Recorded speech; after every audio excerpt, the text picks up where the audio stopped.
Hello dear students, welcome to our classes Asthana Commerce classes. Today we will discuss the subject GST, जिसमें हम कुछ revision point discuss करेंगे। और पहला point जो है वो ई इनवाइसिंग से रिलेटेड है। तो हमारा पहला पॉइंट है कि ई इनवाइसिंग की एप्लीकेबिलिटी को लेकर डीटीए यूनिट्स और सेज यूनिट्स के संदर्भ में ई इनवाइसिंग किस पर एप्लीकेबल है, किस पर एप्लीकेबल नहीं है। तो देखिए, ध्यान दीजिए, ई इनवाइसिंग जो है वो एप्लीकेबल है डीटीए यूनिट्स पर और सेज यूनिट्स को इससे एग्जाम कर दिया गया, यानी कि स्पेशल इकोनॉमिक जोन यूनिट्स जो हैं उन पर ई इनवाइसिंग का कॉन्सेप्ट नहीं लगता है, वो एग्जाम्प्ट हैं ई इनवाइसिंग के कॉन्सेप्ट से। डोमेस्टिक टैरिफ एरिया जो डीटीए यूनिट्स हैं उन पर हमारा ई इनवाइसिंग लगेगा। सेकेंड पॉइंट हमारा जो है वो पेनल्टी को लेकर है। For failure to display registration certificate in the prominent place, prominent location, जिसमें हमें जीएसटीएन नंबर लिखा होना चाहिए हमारे नेम बोर्ड पर, और वो नेम बोर्ड हमने लगाया है कि नहीं लगाया, एडिशनल प्लेसेस पे भी हमें लगाना चाहिए। तो इसके संदर्भ में हमारी पेनल्टी की बात है कि कितनी पेनल्टी मैक्सिमम लगनी चाहिए। तो देखिए, penalty for failure registration certificate in prominent location and GSTN on name board at the entry of the principal place of business is 25,000। Section 125 के अंतर्गत मैक्सिमम पेनल्टी 25,000 रुपये की है यदि हमने प्रिंसिपल प्लेस ऑफ बिजनेस पे अपना नेम बोर्ड नहीं लगाया जिसमें जीएसटीएन नंबर शो नहीं हो रहा है। नेक्स्ट पॉइंट हम कवर करते हैं जीएसटी रिवीजन में। हमारा टॉपिक ये है, अगर किसी व्यक्ति ने वॉलंटरी रजिस्ट्रेशन ले लिया है, अपनी स्वेच्छा से रजिस्ट्रेशन लिया अगर किसी ने, तो उसके पास जो स्टॉक में इनपुट्स हैं तो वो उनका आईटीसी किस डेट तक का ले सकता है। तो बहुत ध्यान देने वाली बात है। A person who takes voluntary registration, जिसने कि स्वेच्छा से रजिस्ट्रेशन ले लिया है अंडर सेक्शन 25 सब सेक्शन 3 में, तो उसे आईटीसी अवेल करने के लिए जिस डेट पर उसको रजिस्ट्रेशन ग्रांट किया गया है, जिस डेट पर रजिस्ट्रेशन ग्रांट किया गया है, उस डेट से इमिडिएटली एक दिन पहले उसके स्टॉक में जो भी इनपुट्स हैं, सेमी फिनिश्ड गुड्स में या फिनिश्ड गुड्स में जो भी इनपुट्स इन्वॉल्व हैं, उनका आईटीसी वो ले सकता है। तो बहुत ध्यान देने वाली बात क्या निकली कि a person who takes voluntary registration under section 25 sub section 3 shall be entitled to take ITC of inputs held in stock, inputs contained in semi-finished goods or finished goods on the day immediately preceding the date of registration was granted। ठीक है। और next point हम discuss करेंगे। Next point है हमारा minor breach. तो GST में minor breach कब मानी जाएगी और मेजर ब्रीच कब मानी जाएगी, ये जानना इसलिए ज़रूरी है कि माइनर ब्रीच के केस में पेनल्टी नहीं लगती है और मेजर ब्रीच अगर होती है तो पेनल्टी लगती है। तो माइनर ब्रीच कब मानी जाएगी समझिए। A breach shell be considered a minor breach only and only if the amount of tax involved is less than ₹5,000। विशेष ध्यान दें, इज लेस देन 5,000 रुपये से कम का अगर टैक्स का इन्वॉल्वमेंट है तो माइनर ब्रीच मानी जाएगी। फॉर एग्जांपल, अगर हमारा टैक्स का इन्वॉल्वमेंट 4,999 रुपये है तो ये ब्रीच जो है माइनर ब्रीच मानी जाएगी। लेकिन अगर टैक्स का इन्वॉल्वमेंट एग्जैक्ट 5,000 रुपये है, एग्जैक्ट 5,000 रुपये, तो फिर ये माइनर ब्रीच नहीं मानी जाएगी और उस केस में पेनल्टी लग जाएगी। तो फिर ध्यान दीजिए, a breach shell be considered a minor breach only and only if the amount of tax involve is less than ₹5,000, यानी कि विशेष ध्यान रखेंगे कि अगर टैक्स एग्जैक्टली 5,000 रुपये है तो फिर ब्रीच माइनर नहीं होगी और पेनल्टी उस पर लग जाएगी। बहुत ध्यान देंगे इसका, क्योंकि एग्ज़ाम में ये पॉइंट आता है कि माइनर ब्रीच एग्जैक्टली कहाँ तक है। तो ध्यान रखेंगे 4,999 रुपये तक टैक्स का इन्वॉल्वमेंट है तो माइनर ब्रीच है। 4,999, जैसे ही टैक्स का इन्वॉल्वमेंट 5,000 रुपये का हो जाएगा, 5,000 टैक्स इन्वॉल्वमेंट होगा तो वो ब्रीच माइनर ब्रीच नहीं रहेगी, उस पर आपको पेनल्टी देनी पड़ेगी। ठीक है, बहुत ध्यान देंगे। देखिए नेक्स्ट पॉइंट हम डिस्कस करेंगे, एक बहुत इंपॉर्टेंट टॉपिक है कॉमन क्रेडिट से रिलेटेड। मान लीजिए हम एक मैन्युफैक्चरर हैं और हमने प्लांट एंड मशीनरी परचेज की, कैपिटल गुड्स परचेज किया है, और हम एग्जेम्प्टेड गुड्स भी बनाते हैं, ड्यूटेबल गुड्स भी बनाते हैं, यानी कि जिस पे जीएसटी लग रहा है वो गुड्स भी बन रहे हैं और जिस पे जीएसटी लग रहा है वो गुड्स भी बन रहे हैं। तो हमने जो कैपिटल गुड्स परचेज किया उसकी आईटीसी का कॉमन क्रेडिट लेने के लिए टाइम पीरियड क्या माना जाए, कैसे उसे हम कैलकुलेट करें और कहाँ तक हम उसका आईटीसी ले सकते हैं, इसको ध्यान रखना है। तो टाइम पीरियड एक्चुअल में क्या होना चाहिए, तो देखिए इसके लिए जो नियम है उसमें हमें समझना है। Time period up to which common credit needs to be computed for plant and machinery that is capital goods, वो है being useful life of capital goods, जिसे हम 5 साल की कंसीडर करेंगे, 5 साल तक कंसीडर की जाएगी from the date of invoice. From the date of invoice का मतलब कि जिस दिन हमने कैपिटल गुड्स परचेज किया है, प्लांट एंड मशीनरी परचेज की है, उसकी डेट ऑफ इनवॉइस से 5 साल तक का टाइम पीरियड है जहां हम कॉमन क्रेडिट को यूज़ कर सकते हैं। ठीक है, ध्यान रखेंगे। Time period up to which common credit needs to be computed for plant and machinery being useful life of capital goods shall be considered 5 years from the date of invoice of capital goods purchased.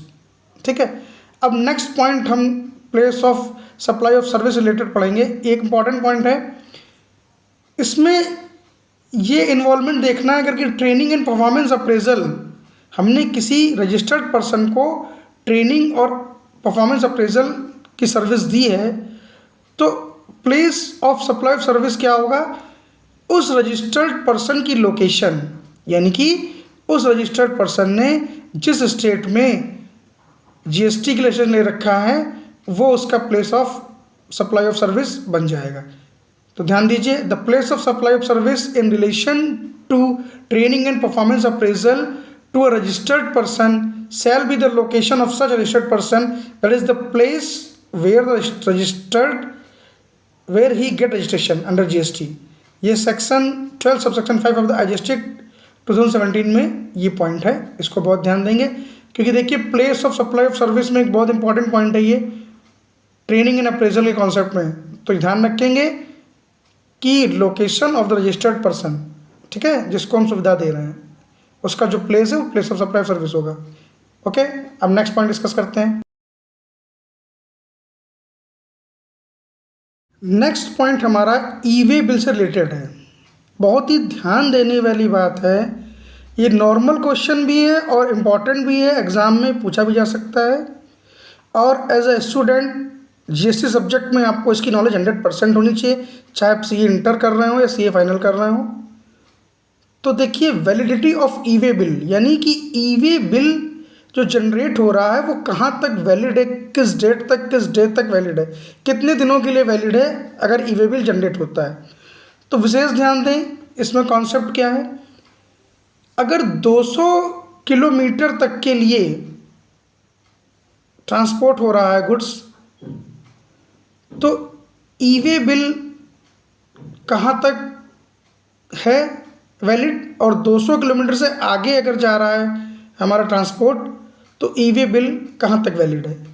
तो इसको discuss करेंगे, important point है, exam में आ सकता है, MCQ वगैरह में पूछा सकता है, ध्यान रखिए इसका। तो देखिए the validity of e way bill depends on the distance to be travelled by the goods, यानी डिसाइसिव फैक्टर क्या है, distance to be travelled. For instance up to 200 kilometre the e way bill will be valid for a day from the relevant date. Relevant date का मतलब जहाँ पे वो generate किया गया उस डेट से। For every 200 kilometre thereafter, यानी फर्स्ट 100 किलोमीटर के बाद नेक्स्ट 200 किलोमीटर के लिए क्या होगा, the validity will be additional 1 day, यानी एक दिन और जुड़ जाएगा। ठीक है, तो अगर इसको हम ध्यान से समझें तो मान लीजिए अगर कोई व्हीकल 199 किलोमीटर तक जा रहा है या 200 किलोमीटर तक जा रहा है तो वैलिडिटी 1 डे है। लेकिन अगर कोई जो हमारा गुड्स ट्रांसपोर्ट हो रहा है वो 201 किलोमीटर भी जा रहा है, यानी 200 से 1 किलोमीटर भी ज़्यादा अगर जा रहा है तो फिर वैलिडिटी 2 दिन की हो जाएगी। तो बहुत ध्यान देंगे इस चीज़ का। तो फिर से ध्यान दीजिए, the validity of e way bill depends on the distance to be travelled by the goods for a distance of up to 200 kilometre. The e way bill will be valid for a day from the relevant date and further for every 200 kilometer thereafter the validity will be additional 1 day from the relevant date, that is the date on which e-way bill is generated. अब example बहुत आराम से समझ लेते हैं. मान लीजिए हमारा गुड्स 199 किलोमीटर 200 किलोमीटर जाएगा तो एक दिन, 201 से जैसे ही वो 400 किलोमीटर तक पहुंचा तो 2 दिन, और 401 के बाद फिर अगर वो 1 किलोमीटर बढ़ा तो 3 दिन हो जाएगी. यानी सीधी बात आप समझ गए कि यहाँ पर आपको दिखाई दे रहा है कि 200 किलोमीटर के बाद जितने भी 200 किलोमीटर बढ़ाएंगे उसके लिए 1 डे बढ़ता चला जाएगा. ठीक है. अब नेक्स्ट पॉइंट डिस्कस करेंगे कि देखिए बहुत जगह हम ये देखते हैं कि प्रिंसिपल ने जॉब वर्कर को गुड्स जो है वो ट्रांसपोर्ट कर दिया, तो इसमें ई-वे बिल जनरेट होगा कि नहीं होगा, इसका डिसाइसिव फैक्टर क्या होगा. देखिए e way bill is required to be generated mandatorily in case of inter state transfer of goods. Inter state अगर है, इंट्रा की बात नहीं कर रहा, inter state transfer of goods by principal to job worker, तो irrespective of the value of consignment. Irrespective of value of consignment का मतलब ये है भले कंसाइनमेंट की वैल्यू 50,000 रुपये से कम ही क्यों ना हो, ठीक है, लेकिन अगर इंटर स्टेट ट्रांसफ़र हो रहा है गुड्स का, प्रिंसिपल जॉब वर्कर को कर रहा है, तो ई-वे बिल मैंडेटली आपका जनरेट किया जाएगा. तो ध्यान दीजिए, e way bill is required to be generated mandatorily in case of inter state transfer of goods by principal to job worker irrespective value of consignment. तो बहुत ध्यान देने वाला पॉइंट है ये. एग्जाम में इसमें हमको कंफ्यूज कर सकता है. पता चला वैल्यू ऑफ कंसाइनमेंट 50,000 से कम की रख दी और हम उसी बेस पर डिसीजन करके चले आए. लेकिन ध्यान रखना है, प्रिंसिपल जब भी जॉब वर्कर को इंटर स्टेट ट्रांसफ़र करेगा गुड्स का, तो ई-वे बिल मैंडेटली जनरेट होगा, कंसाइनमेंट की वैल्यू चाहे कुछ भी हो. ठीक है, बहुत ध्यान देंगे. नेक्स्ट पॉइंट डिस्कस करते हैं. एक नेक्स्ट इम्पॉर्टेंट और लास्ट पॉइंट हम डिस्कस करेंगे.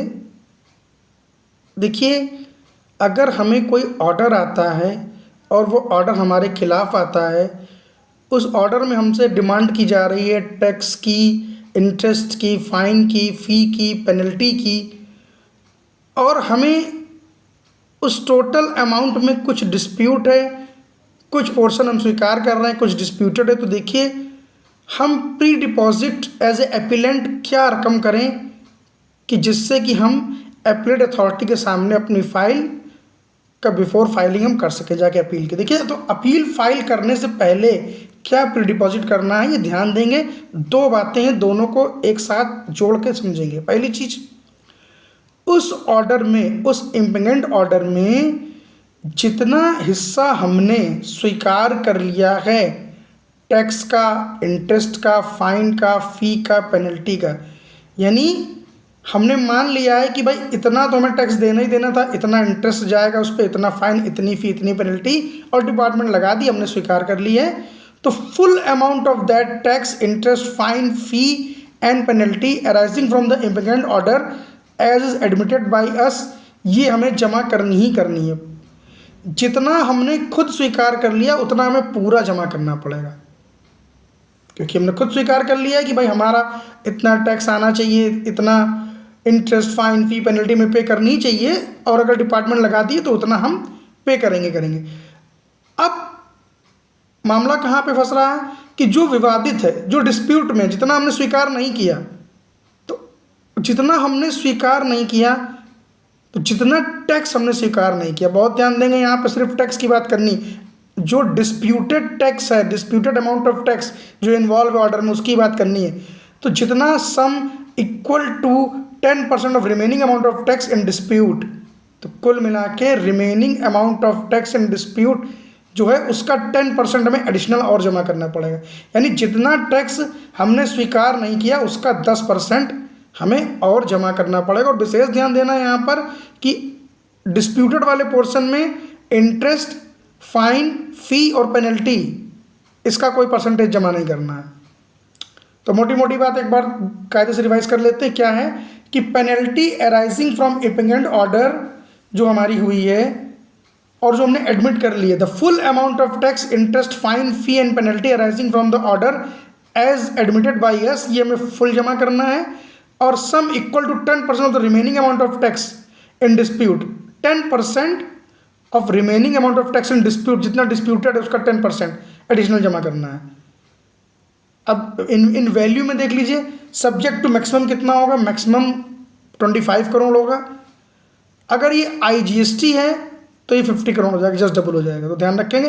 तो इसका जस्ट सीधा सीधा निकल के ये आया कि जितना हमने खुद स्वीकार कर लिया है उतना 100% जमा कर दीजिए, tax, interest, fine, fee and penalty, और जितना टैक्स हमने स्वीकार नहीं किया है उसका 10%।